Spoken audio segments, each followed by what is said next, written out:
You're listening to The Sensible Sessions. I'm your host, Amber Wardell. Along with my guests who range from experts in their fields to people with incredible experiences and perspectives, our hope is to bring you stories designed to make you laugh, make you cry, or make you think, bringing a sensible approach to a world that's lost its mind. So stay tuned and let's start the show. Hi, everyone, and welcome to another session of the Sensible Sessions podcast. I'm your host, Amber Wardell, and today I have a guest with me who, just as I learned in the pre-show, we have so much in common, and it's crazy when you meet someone through happenstance and just realize, oh my gosh, we're like twin flames here. So I'm really excited to have today's guest. Her name is Erin Clifford. Erin is a licensed mental health counselor and national board-certified health and wellness coach who is deeply passionate about helping professionals create healthy lifestyles for a more fulfilling, happier existence. She is trained with some of the world's foremost experts in nutrition, exercise, mindfulness, and healthy lifestyle management. Her new book, Wellness Reimagined, A Holistic Approach to Health, Happiness, and Harmony, is your guide to creating a flexible, fulfilling wellness routine tailored to your unique lifestyle and goals so that you can live a life you truly love. So with that said, Erin, hi, thank you so much for being on with me today. Amber, I'm so happy to be here. Thanks for having me. Of course. You have got such an impressive resume. Can you just tell us first off just a little bit about all of your credentials that got you to where you are today? Sure. So when I initially started out, I was a high school teacher in the Chicago public schools. I used to teach high school English, and I was there for 5 years. And there was sort of like this fork in the road. I was debating if I should go to law school or if I should go and be a counselor. And I couldn't decide what to do. I got into both programs at DePaul University, and my whole family are lawyers. And so my family owns a law firm in Chicago, Clifford Law Offices. So I decided, you know what, I'm going to go follow in my dad's footsteps. And while I really enjoyed law school, when I started practicing, I was already drawn to going back into the health and wellness space. So while I was practicing, I went back and I got certified as a health and wellness coach, and then eventually went on to school to get a master's in mental health counseling at Northwestern, because I just really saw when I was working with a lot of attorneys, a lot of professionals, that, you know, just that emotional, mental wellness is just as important as all the physical stuff I was learning, you know, through my coaching program. So it was a bit of a journey, but I feel like going from law into what I'm doing now was really helpful because I understand what it's like to be a busy professional. And so that really guides me as I'm working with clients and working with different corporations and law firms. It's really interesting because we were saying in the pre-show that so you're kind of a non-practicing lawyer. I'm sort of a non-practicing psychologist in that, you spend all this time getting these advanced degrees and then, it feels weird that you're not actively doing a career with that degree. And sometimes people will say why did you go to school for all that time and then you're not using it? And I flinch a little bit when people say that because I'm like, what do you mean? I use it every day. Just because I am not at the university doing research in a lab, which I would be doing, I use this information, I use this knowledge that I have every single day. And so I was wondering if you could talk a little bit before we dive into your book, just Sure. when it comes to this kind of whiplash from going from law to going into health and wellness, how are you transferring this skill set over into what you're doing now? I mean, one thing that I love about being a lawyer and having gone to all the schooling and worked in the profession is that, you know, we're really taught how to think critically, how to think outside the box, how to solve problems. And, you know, that's really what I do when I work with my clients. You know, I try to, I'm very into making sure that I look at people through like a holistic lens. And so I try to use all those critical thinking skills when I'm helping somebody not only create a wellness program for themselves, but also, you know, people have personal goals, they have professional goals, and how do you make all of these different things align? So I think just really my thinking and everything I learned being a lawyer is really helpful now. And, you know, one of the I realized when I was in school is that I love to research. When I actually became a lawyer, I worked on the Illinois Appellate Court for 6 years for a justice over there. And that's a lot of what I did. So I definitely use all of those skills now, even though it's more writing about wellness topics, right? That's really fascinating. Did you feel like there was kind of, we talk about left brain, right brain activities. And I know sometimes for myself, so I'm a cognitive psychologist, and sometimes people think that means that I'm a therapist or that I do therapy. I don't. My training is in research. So I was a researcher working in a lab and I taught at the university. And although that job definitely provided opportunities for creativity and opportunities to think outside the box. It was definitely much more of a, analytical space. Mhm. And I was always pining for opportunities to do things that really let me express myself in a creative way that you don't really find in more academic spaces like law and like, the science Yeah. and psychology and things like that. And so did you feel like as you moved into your health and wellness work that it opened you up to more creativity and things like that? For sure. I mean, and I started out doing, teaching English, right? So I am a very creative person. I grew up doing theater in Chicago. And so it was fun when I got into the wellness space. And I think that was one of the things that drew me to it. It was very creative for me. And then when I was actually in school working on my master's, as much as it was a lot of work, I loved the program because even though I was learning stuff, like I kind of tried to tailor all my projects into different topics that I was interested in the wellness space. And then I would write blogs about them. And so I really did. It was when I came into the wellness space, it really allowed me to open up that creativity lens, even when I was working on my master's, because I then used it for other stuff, like in my personal business space. That's very cool. And one thing that I like so much, when Jill from PR by the Book sent your information over, I was so struck by how beautiful the cover of your book is. I'll pop it up here so people can see it. It's just beautiful, and I know that authors often do get to have a hand in the design of their book cover. Did you get to have I a did, you did? and so kind of the inspiration for me is I love happy colors. You might see a little bit of a picture behind me. It's the photographer that has some like tutus that she like sprawls out, and like it's just got a lot of color. It's fun. And when we were creating it, I knew I wanted a wheel on it. So in my book, I talk a lot about what I call harmonious living, and I have like a wheel of harmony, and it's all about how can you intertwine your different life domains. And so that was sort of my inspiration for having something. And the artist that Forefront, my publisher, found for me just did such an amazing job. And it was fun. We played with different colors, and I got to really have a hand in like that process of what I wanted it to look like. And when I first started this, I didn't realize I could be that hands-on. Like I like this backdrop, but I like these colors. And I just love it. So I'm very excited. It's beautiful. Like, it's just one of those covers that I have to say, like, if I was walking around in Barnes& and Noble, like, that cover would just call to me. Like, I would just go straight toward it just from the cover. But then looking at the copy and then looking at your website and seeing, it's a very similar what the book is about is touching on something that I've been on a journey for the last probably 2 years, is trying to find, like, just trying to find, I guess kinda like what you said, harmonious living. Um, I'm a Capricorn, I'm like a type A Capricorn. I've been striving since I was 15. Just like trying to achieve, trying to accomplish. And a year or so ago, I looked at my life and I was like, "Okay, I did it. I crossed the last thing off my bucket list. Like, now what?" And I realized I don't think I'm actually that happy. Like, I think I did it all, and I don't think I'm all that happy. And so I really started looking for what does it mean to be happy and what does it mean to feel whole and fulfilled, and looking at your website and all the things that you do in your practice and that you're bringing forward into your book. I got so excited because it's like it's all coming into this book. Yeah, I mean, and I think really what was an inspiration for me, and as much as this is stuff I do with my clients, I mean, it really started with me. You've probably noticed I'm very type A. I'm a bit of a perfectionist. I wouldn't have all the degrees if I wasn't. But what I just started to realize as I got to a point in my life was I was like, I'm not like super happy. I have all these accomplishments. I think, when I get really motivated, I kind of figure out how to make something work. But I started realizing I was really staying more in that like career financial space and not kind of exploring all those other areas that are really important. And even when I looked at wellness, I was more concerned with, following a really strict diet, like a certain exercise plan.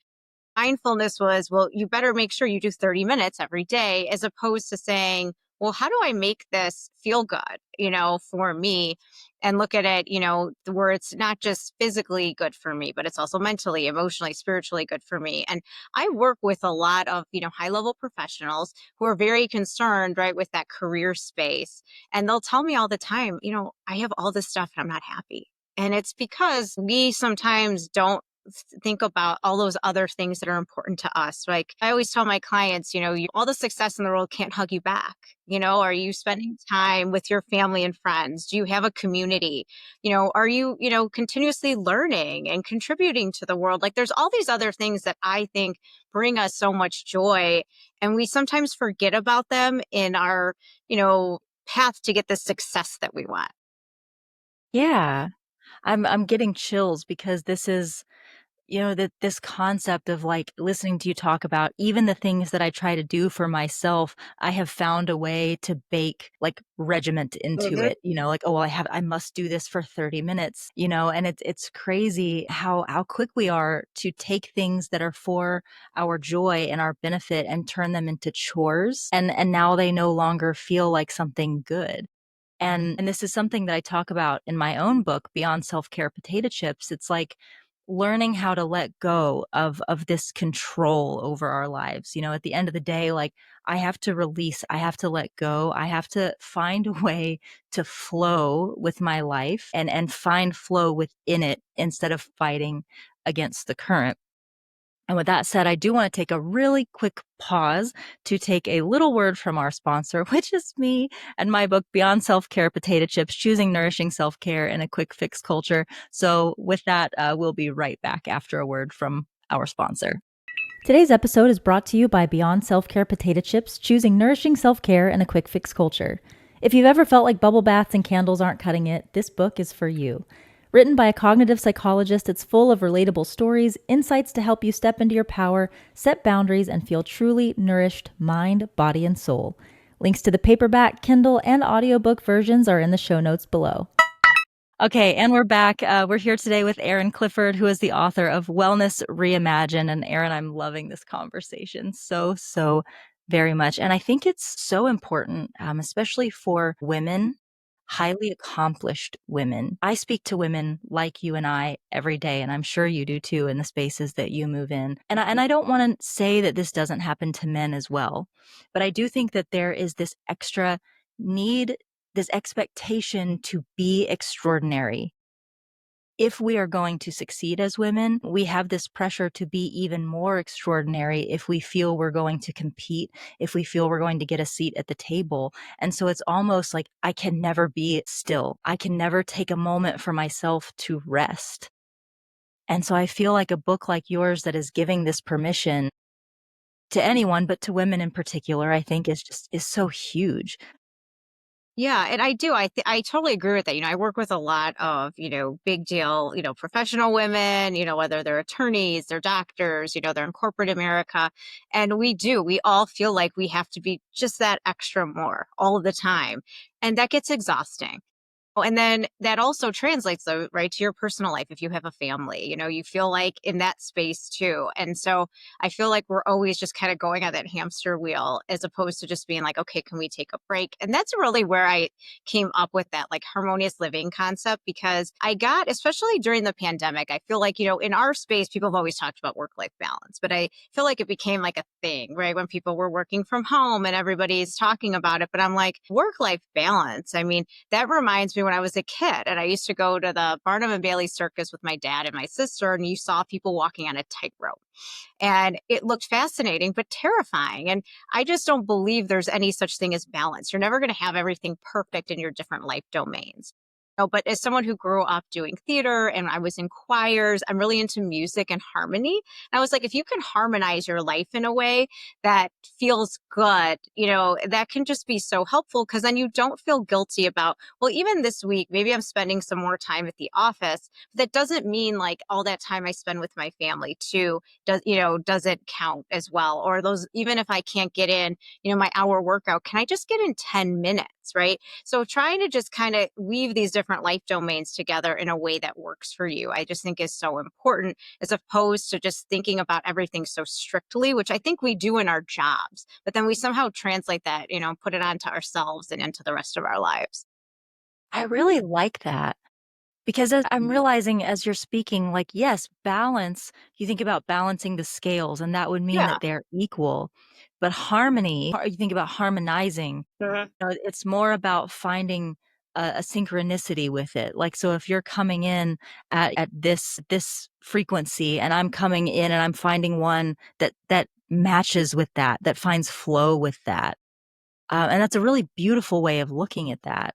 Yeah, I mean, because I just think we have to find ways to just like flow our life together a little bit. And even just the little things, like when you come home at the end of the day, do if everyone's going to sit down and have dinner together, even if it's like a quick half-hour dinner, can you just put your phones in a basket and not look at them for a half hour? Just those little things you can do like add up so much. Or when we come home at the end of the day, can we change out of our work clothes just to give ourselves that mental space of, okay, I'm out of work mode. Maybe it doesn't mean you're never going to look at an email, but like just kind of get yourself in a different flow for the evening. I mean, all those just little things we can do. I really try in my book and when I work with people to find doable solutions because it shouldn't feel like a second job to be healthy. I love that. What a great like soundbite that is. So could you talk a little bit, like I was looking at your website and I saw you kind of have different categories of like, I guess, physical fitness. And Mhm. then, so I was wondering if you could kind of talk about the different areas that you're looking to harmonize in people's lives, in your practice and in your book. For sure. I mean, so one thing that I really believe in is having people set routines because I think that when you have routines, you can actually make things happen. And they make people, if you look at the research, they make you feel mentally, physically more structured. But what they also do is when you do get busy, when something gets busy at work, when you're on vacation, when there's an unexpected illness, when things happen, a loss might happen, you're able to kind of, even if you have to pivot away from it, you're able to pivot back into alignment if you have some things set. So, I try to have my clients add things in different categories. So, what's like an exercise routine you can create for yourself, right? There's lots of different ways to exercise. And, how do you get in, the recommended 150 minutes a week? Whether that's, some people like to do the traditional classes, other people like to garden and then maybe do a little strength training on the side or walk to and from the train station. All these different things count. And I think sometimes like we forget about that. And when it comes to nutrition, I am a big proponent of finding a way of eating that works for you. There's so many different nutrition plans out there and it can get really overwhelming for people. But I always, say, consider your whole life when you're thinking about your nutrition. If you're following a really strict diet, are you able to eat with your kids? Are you able to, make it work with your everyday lifestyle? And, I talk a little bit about in my book, when I was younger, I had an eating disorder. And so for me, like, I'm always thinking, how can I support myself, reach my physical goals with my nutrition, but it also has to feel good emotionally to me too. I don't want to not be able to, go out on a Friday night and have, some pizza and maybe a glass of wine with my girlfriends. That's something fun we try to do together once a month. And so I think it's just important to figure out a way of eating that, gets you, as I like to say, at least 80% of all those great nutrient dense whole foods. But unless you have some goals or different things in mind, you're still able to feel like you can get in a little bit more balance too, and have that slice of birthday cake when it's your birthday. And then I always, try to have my clients bring in some mindfulness tools, whether that is that meditation, that breath work. But we also forget there's lots of ways to be mindful, practicing gratitude. And one of my favorite things to do with my clients is, what did you like to do when you were a kid? Hmm. People love, like, I grew up cooking with my grandma. So as I have kind of explored my own mindfulness, I've decided I love doing short meditations. I try to do one every day when I get up in the morning.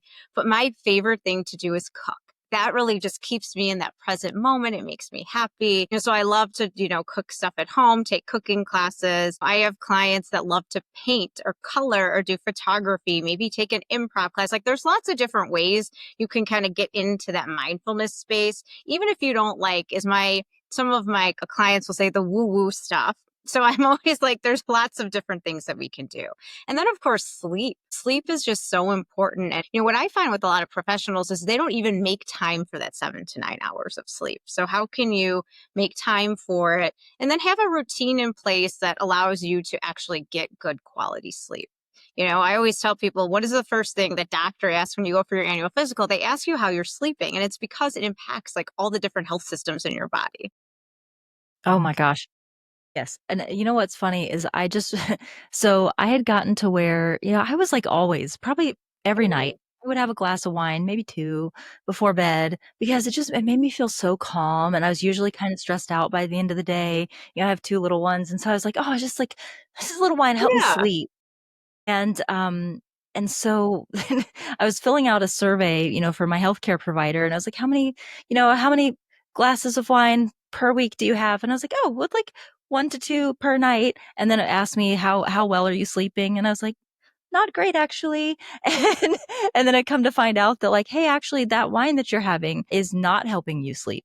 It's helping you fall asleep, but it's actually really destroying your ability to stay asleep." And realizing that as a psychologist made me feel very embarrassed. I felt like I probably should have known this. And just that one small change of being like, "Oh, okay, I'm going to stop using wine as a sedative to help me go to sleep," and changing that up and, like, yes, having a little bit harder time getting to sleep because I was using that as a way to help me fall asleep, but actually having a more restful sleep at night so radically changed my mindset and my mood and my overall mental health. It was wild. Yeah. And what's interesting that you said is it was one small change I made. And I am that's my thing. Like, just start with one thing. What is one thing that you can change and then you can just kind of add to over time, because I think we get overwhelmed. And I really tried in this book, and I start off by saying, this is your choose your own wellness adventure. I loved those books when I was a kid. And I want people to understand, like, over time, you can get to that wellness program that works for you, for your lifestyle, and also helps you meet those personal and professional goals that you have. Because, but it just starts with one small thing. Maybe you start by adding one thing to your morning routine or to your evening routine. And you go from there because I'm guessing you felt pretty good. It sounds like after you made that one small change. So it probably made you think, oh, is there anything else that might be complimentary to me too? Yeah, it turned out to be sort of a cascading Yeah. thing because after that, I started it was after the recent administration change and there started being things being said, and I don't wanna talk about politics, but there were started being Mhm. things said about potentially access to SSRIs being taken away. And I don't, I never try to let myself lean into fear of things until I see that there's a real chance that that could happen. However, I've been on an SSRI for about 3 years now, and I've always known that I didn't wanna be on one for my entire life if I didn't have to be, and so I have periodically safely titered myself off of it to see how I would do, just to see, like, "Oh, am I in a place now where I could come off of this SSRI?" And I tried it maybe a year and a half ago, and instantly some really bad thoughts came into my mind, and I was like, "Oh, okay, not ready yet." And so I went back on. But I guess we're at about a month ago now, and it was around the same time that I had decided to stop with the wine because I also learned you're not supposed to have alcohol, like, at all if you're on an SSRI, which I didn't know. So I was like, let me see if I can come Yeah. off of my SSRI." And I discovered that I could do it. Like, after all these years of therapy, I've learned the coping skills now that I could come off of this SSRI and, like, I still struggle, I still anxiety still has a hold on me, but I've learned the skills now to deal with it in a way that, like, I'm getting by without the SSRI. And so one small, victory, like learning, "Oh my gosh, how radically my life has changed just from getting better sleep." Now I can tackle a much bigger problem, which is my anxiety. I can deal with my anxiety without being on this SSRI. It was amazing. So you're right, like making a small step led to making a much bigger step, and that was huge for me. Yeah. That's awesome. So what is your like one of my favorite questions that people asked me when I was out like on my book Yeah. tour and I was like, I'm gonna make sure I ask people this when it's my turn. What is like your favorite thing from your book? Like if there was just like a couple pages that you could rip out and give to everybody for them to read that you're just the most proud of or excited about, like what is it in your book? That's a hard question. I think one of the most things that like I'm, excited about is really I have a chapter in there on self-care and just about how you can just intertwine, self-care into your routines by what I like to say are my pockets of self-care. So, for instance, if I'm sitting in my office right now and I always tell everyone here, if you've got to at least do one of four things during the day, right? You've either got to nourish yourself, right? You've got to move, you've got to do something for your environment, and you've got to do something to pause. And ideally over time, maybe you get all for it, if you like, bring your food and different stuff. But I just love, letting people know that you can make self-care doable because I just think it's such like a good place, for everybody to start. Like, can you, build in 10 minutes here, 10 minutes there? I always say, because I've had a trial attorneys over the years fight with me about this. They're like, I don't have time, Erin. I'm a trial lawyer. And I've convinced all of them because they forget I'm a lawyer too, that you can at least get 10 minutes in a day. And if I can get 10 minutes in a day, that's 70 minutes a week. And so that's for me a really big thing is just, that you can make stuff doable for you. I also love, the way I ended the book is I tell everyone to set a daily mantra and have a totem. And I think that really helps when you're trying to add things into your life and have a positive view. So, what is a saying that you can say every day and post it on your bathroom mirror that really does like motivate you to go, so like when I was starting this chapter for me, like, pre-book and now I'm kind of in it, really for me it was grounded in positivity and lightness because I want to stay really grounded and positive no matter how busy I am, but I also want to feel light. I don't want to get weighed down by all the different things I have to do. And so my totem's a little butterfly, so on my desk at home I have a little butterfly figurine. So, I mean, to me, that's always just so fun is to have something that you can see around you all the time. I love that. Well, my whole book is about self-care. So like I'm all for Yeah. those kind of messages. My answer was always I have one sentence from my Yeah. book. It's at the end of a chapter and it is self-care is holding loosely. Yeah. And the chapter was about non-attachment, just this idea of Mhm. like taking care of ourselves probably at the end of the day is about not getting too attached to anything, to the things that we love or the things that we hate, just like Yeah. letting ourselves go with the flow and understand that like if we're focused on if we're attached only to the things that reside within ourselves, we can have peace Mhm. and we'll learn to love the things that we have while we have them and appreciate them when they go. It's just something that I'm personally working on right now, in this season of just kind of allowing things to go. I'm losing a lot of things right now. Relationships are up in the air and career change and things, and just realizing like I have to be willing to release things in order to receive what's meant for me. And self care, like a big part of self care is being willing to say, yeah, that's okay. I'm at peace with that.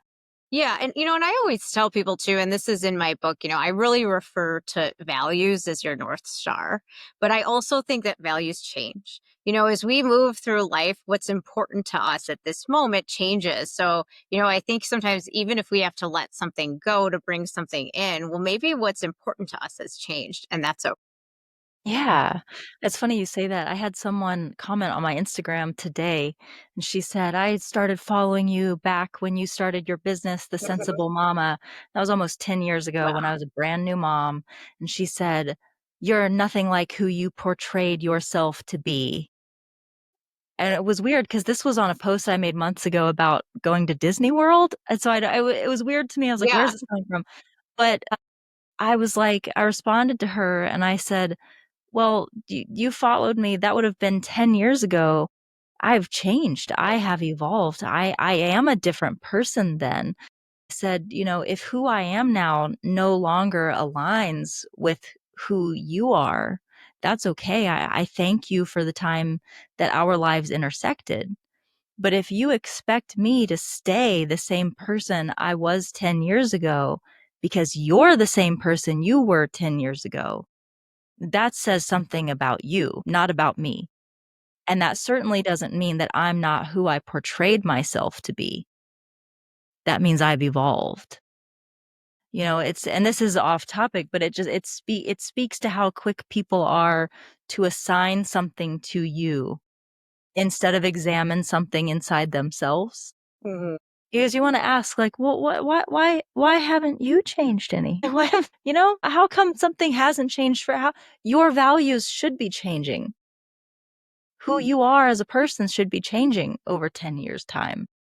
Yeah, and I've noticed too, like when this just kind of popped in my head when you brought that up, like so I'm 45, and like I've seen, like I have a lot of kind of friends in my age range Can that I pause for just yes. a second?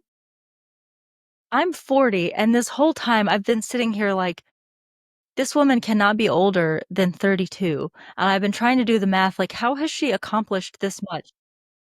And 45 is not old, so I didn't mean to make that Oh, face to be no, like, "You're no. 45." But my point is, like, we always talk about, like, and I think this from like the psychology perspective, and everyone's like, oh, these men go through this like midlife crisis. And like, I hate that word midlife, but I have noticed a lot of like people I connect with are women are kind of struggling right now and are kind of like, what do I want to do next? So I'm hoping like those kind of people will pick my book up too, because I think it can really help you to be like, okay, where am I at now? And where do I want to go? Because I just think about evolving is such like a positive thing for people. And it can Yeah. end up making you sometimes when we have like a setback and we're kind of forced to evolve, you can end up having like even being like happier and enjoying things more, because sometimes we just either on our own or, with life intervening kind of need to make like some changes.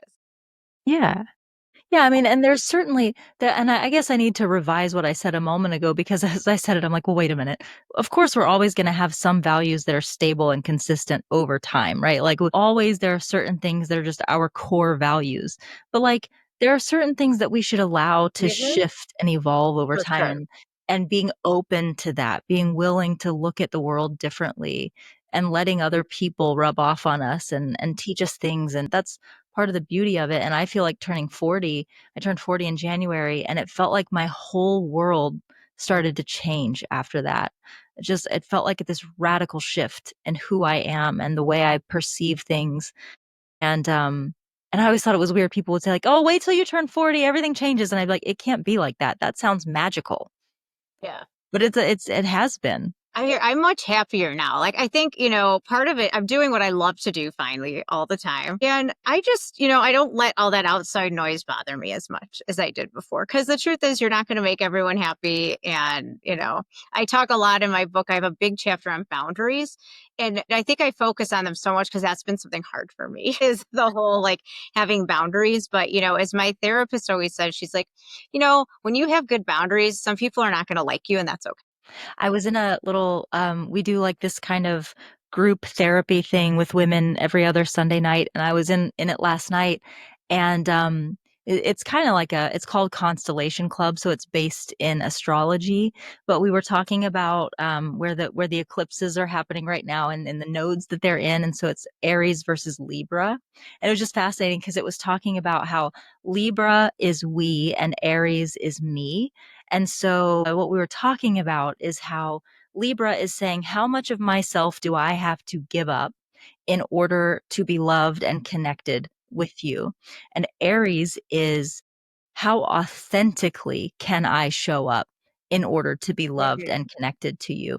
And the woman who was leading the class said many of us have spent the last 20 years in our Libra energy, just really giving up everything about ourselves in order to be loved and connected to everyone. And we're transitioning into our Aries energy now. And we're just like, nope, I'm showing up authentically and I'll be liked by less people, but the people who like me will like me for who I really am, and that's gonna be so much more satisfying.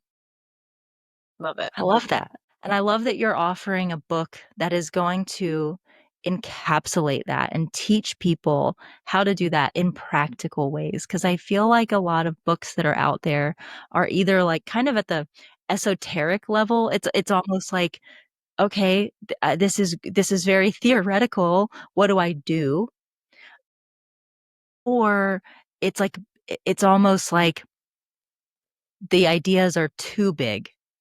I love that what you're offering is small steps, baby steps, little things that you can do that will add up in many, many areas of your life. And so I'm really excited. And the book is coming out It in is, May, right? right? It comes out May 6th, so it's available for pre-order now.